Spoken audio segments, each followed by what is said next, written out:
اس وقت سفارتکاری کی کوششیں ہیں. ایک طرف تو چین اور پاکستان نے 5 نکاتی ایجنڈا سامنے رکھا ہے. آج روس کی طرف سے، روسی صدر کی جانب سے بھی ایک بڑا مثبت پیغام آیا اور وہ کہہ رہے ہیں کہ یہ تنازع حل کرنے کی وہ کوشش کریں گے. لیکن ایران جو سیکیورٹی کی ضمانت مانگ رہا ہے، اور جیسے ڈاکٹر صاحب نے بھی یہ ایک ٹرانسلیشن کے کتبے کی بڑی انٹرسٹنگ ہے، کیونکہ ایران مسلسل اس پوائنٹ آف ویو کو دہرا رہا ہے کہ ٹرک کے طور پہ استعمال کریں گے صدر ٹرمپ مذاکرات کو، جیسے انہوں نے ماضی میں کیا.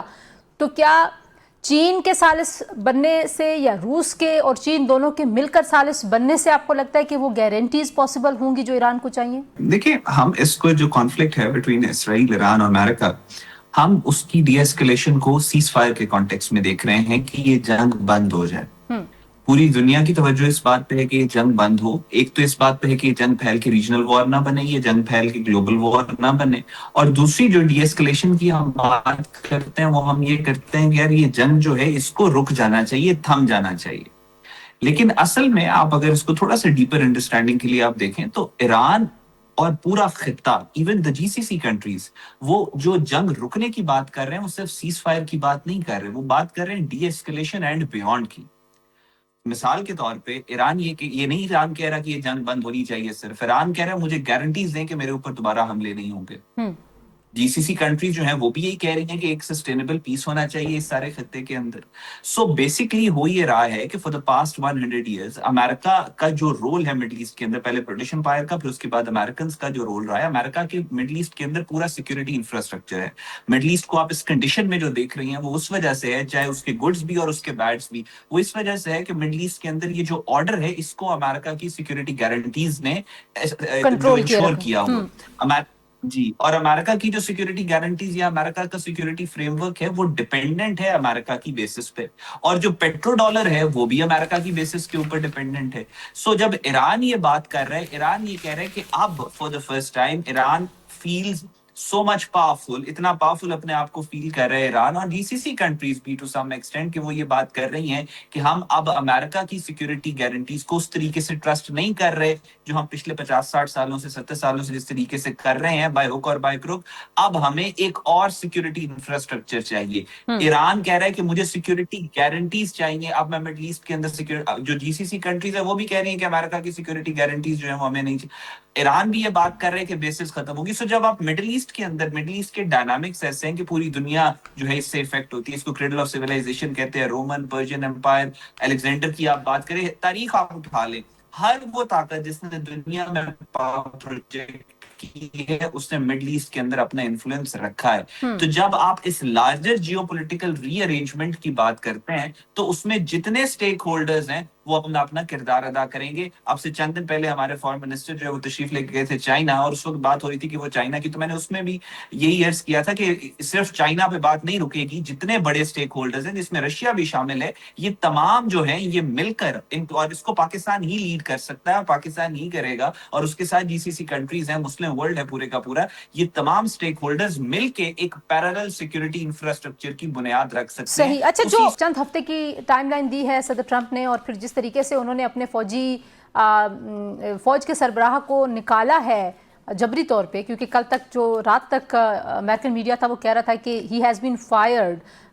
بائی دی ڈیفنس منسٹر، آج وہ کہہ رہے ہیں کہ نہیں وہ ریٹائر ہو گئے ہیں. تو آپ اس سچویشن کو کیسے دیکھتے ہیں کہ یہ جو شدید حملے ہیں، یہ جو حملوں کے دائرہ کار کو وسیع کرنا ہے، یہ آؤٹ آف فرسٹریشن ہے، آؤٹ آف پالیسی ہے، یا یہ دباؤ کے لیے ہے کہ ایران آئے مذاکرات کی ٹیبل پہ؟ کیونکہ ان حملوں کے ساتھ ساتھ وہ مسلسل ایک ہی بات کر رہے ہیں کہ معاہدہ کر لیں ورنہ وقت آپ کے ہاتھ سے نکل جائے گا. جی دیکھیں، اس میں امریکہ کے اس وقت جو آپ نے ابھی بات کی ہے، امریکہ کے سربراہ کی جو ملٹری کی اور وہ جو ساری بات چیت چل رہی ہے، اس کو ایک ہی طرح سے آپ سمجھ سکتے ہیں کہ امریکہ پچھلے فار دا پاسٹ 60-70 ایئرز اپنی پالیسی اور اپنے انٹرسٹ کے اوپر پرائورٹائز کرتا ہے اسرائیل کے انٹرسٹ کو. عام طور پہ ممالک دوسرے ممالک کے ساتھ، ایون اپنی کلائنٹ اسٹیٹ کے ساتھ ایسے کر سکتے ہیں کہ اس کے انٹرسٹ کو اپنے انٹرسٹ پہ پرائورٹائز کر سکتے ہیں، لیکن امریکہ نے اپنے انٹرسٹ کو سٹیک پہ رکھ کے، یعنی اپنے انٹرسٹ کو پسے پشت ڈال کے اسرائیل کے انٹرسٹ کو بھی پروٹیکٹ کرنے کی کوشش کی ہے جس سے امریکن پبلک کو ڈائریکٹلی نقصان پہنچے. چینج پچھلے 70 ایئرس کے بعد اب یہ آیا ہے کہ آپ نے دیکھا کہ 90 لاکھ کے قریب 9 ملین پیپل اس وقت جو امریکہ میں پچھلے ایک ہفتے کے اندر وہ پروٹیسٹ کے دوران سڑکوں پہ نکلے ہیں. یہ امریکہ کی تاریخ کے سب سے بڑے پروٹیسٹ ہیں اور اس میں وہ نو کنگ پروٹیسٹ کے نام پہ ایک تو ڈونلڈ ٹرمپ کو بھی کہہ رہے ہیں کہ you are not our king اور اسرائیل کو بھی کہہ رہے ہیں کہ ہم آپ کو بھی اپنا ہیجمن تسلیم نہیں کریں گے. سو اس ساری سچویشن کے اندر جو امریکن پبلک ہے اب وہ نہیں چاہتی کہ امریکہ اسرائیل کی جنگ لڑے. اسی وجہ سے آپ نے دیکھا کہ آپ کو فریکشنز اور فریگمنٹیشن نظر آ رہی ہے. آپ نے دیکھا کہ امریکہ ایران کے خلاف ایک سیریس جنگ لڑ رہا ہے, ایک ملک کسی اور ملک کے خلاف سیریس جنگ لڑا ہو اور اس کے گھر کے اندر اتنے بڑے پروٹیسٹ ہونا شروع ہو جائے تو یہ بہت بڑی خطرے کی نشانی ہے. امریکہ کی ایک تاریخ رہی ہے, سول وار امریکہ کی ہسٹری کا بہت بڑا حصہ ایک رہا ہے, لیکن اس وقت بھی 9 ملین لوگ جو ہے وہ سڑکوں پہ نہیں آئے تھے. اور اسی طریقے سے یہ جو فریگمنٹیشن آ رہی ہے اس کی لارجر وجہ یہ اسی میں آپ کو امریکہ کی جو ملٹری کی اس وقت جو بات چیت چل رہی ہے, پہلے اس کو کا نکال دیا ہے, پھر اس کے بعد کا ریٹائر ہو گئے ہیں, پھر اس کے بعد جو انٹیلیجنس سے ریلیٹڈ جو کینٹ نے استعفیٰ دیا اور بعد میں جو انٹرویو پھر انہوں نے ٹکل کارلسن کو دیا. سو آپ دیکھ رہے ہیں کہ امریکہ کے اندر اس وقت جو پاپولر سینٹیمنٹ ہے وہ یہ ہے کہ امریکہ نے اسرائیل کی جنگ نہیں لڑنی, اور جو اس سسٹم کے اندر موجود جو سسٹم کے اندر اس بیوروکریسی کے اندر ملٹری کے اندر پولیٹیکل جو انسٹیٹیوشنلائزیشن اس کے اندر موجود جو لوگ یہ بات مانتے ہیں, یعنی جو میک امریکہ گریٹ اگین یا امریکہ فرسٹرز کے ساتھ ریلیٹ کرتے ہیں, وہ پاپولر سینٹیمنٹ جس کی بیس پہ ٹرمپ اقتدار میں آیا تھا, وہ لوگ جو ہے وہ اس پالیسی سے پیچھے ہٹتے چلے جا رہے ہیں اور جس سے پریشر جو ہے وہ مزید بڑھ رہا ہے ڈونلڈ ٹرمپ کے اوپر. احمد صاحب, جو اس وقت تہران کے پاس آپشنز ہیں وہ کیا ہیں؟ ابھی آپ نے سنا کہ ڈاکٹر صاحب کہہ رہے تھے کہ مذاکرات کے حوالے سے ٹرسٹ نہیں ہے. تہران جو گارنٹیز مانگ رہا ہے وہ گارنٹیز آپ کہہ رہے ہیں کہ سارے سٹیک ہولڈرز کو رول پلے کرنا پڑے گا, لیکن ظاہر ہے گارنٹر تو کوئی 1 2 3 لوگ ہوتے ہیں یا کوئی 1 2 3 پارٹیز ہوں گی. تو آپ کے خیال میں کون گارنٹر ہو سکتا ہے؟ صدر ٹرمپ کی شخصیت کی جو پریڈکٹیبلٹی ہے اس کو بھی آپ سامنے رکھیں, جس طرح کی وہ پالیسی بناتے ہیں, جتنے وہ ایگریسو ہیں اس کو بھی سامنے رکھیں, تو کوئی یہ بوجھ اٹھا سکے گا یا آپ کو لگتا ہے کہ حملے اور جوابی حملے اسی سے یہ بات ختم ہوگی؟ دیکھیے, میرا اس معاملے میں جو نقطہ نظر ہے وہ تھوڑا سا الگ ہے. مثال کے طور پہ جو انٹرنیشنل ریلیشنز ہوتے ہیں اس میں آپ کی سیفٹی اور سیکیورٹی کی گارنٹی کیا ہوتی ہے؟ اس کی گارنٹی صرف اور صرف ایک ہوتی ہے, وہ آپ کی ہارڈ پاور ہوتی ہے. آپ صرف ہماری پاکستان کی ایگزامپل لے لیں, افغانستان کے ساتھ کئی سارے ایکٹرز ہیں جنہوں نے گارنٹی لی افغان طالبان کی کہ اب آپ کے وہ پاکستان کے اندر دہشت گردی نہیں کروائیں گے, لہٰذا آپ ان کو مارنا بند کر دیں, آپ ان کے خلاف اٹیک کرنا بند کر دیں, جو آپ نے ان کے جو ٹیرر ہائیڈ آؤٹس کو آپ تباہ کر رہے ہیں وہ بند کر دیں. ہم گارنٹی لیتے ہیں کہ افغان طالبان آپ کے اوپر اٹیک نہیں کریں گے. کیا ہوا؟ انہوں نے پھر بھی پاکستان کے اندر دہشت گردی کروائی. دوحہ اکارڈ کے اندر بہت بڑے بڑے گارنٹرز موجود تھے, انہوں نے پھر بھی اٹیکس کروائے. جب ایران اور اسرائیل کے درمیان میں 800 دنوں میں 4تھی دفعہ یہ اسرائیل نے ایران کے اوپر حملہ کیا, پچھلی 3 دفعہ کسی نہ کسی نے گارنٹی لی تھی کہ یہ دوبارہ حملہ نہیں کرے گا, لیکن پھر حملہ ہوا.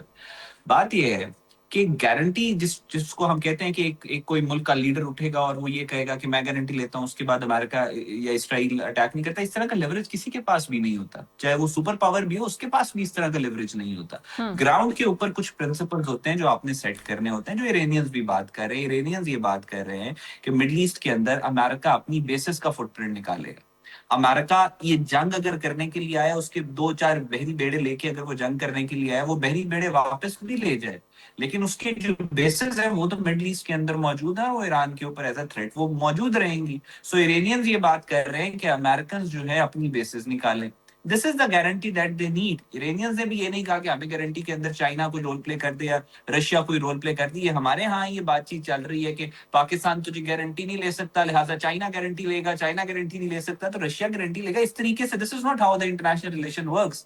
گارنٹی ایران کے نزدیک یہ ہے, جو ٹینجبل گارنٹی ہے وہ یہ ہے کہ آپ امریکہ کی 1-2 بیسز جو ہے وہ امریکہ وہاں سے چھوڑ کے لیکن امریکہ اگر خود نہیں چھوڑتا امریکہ, احمد صاحب, جو اس وقت خلیجی ممالک جس ٹائٹ نیک میں ہمیں نظر آتے ہیں, ظاہر ہے انہوں نے بڑا ریسٹرین شو کیا, انہوں نے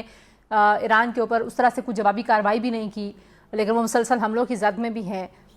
تو یہ امریکہ کی جو پالیسی ہے جنگ کی, ظاہر ہے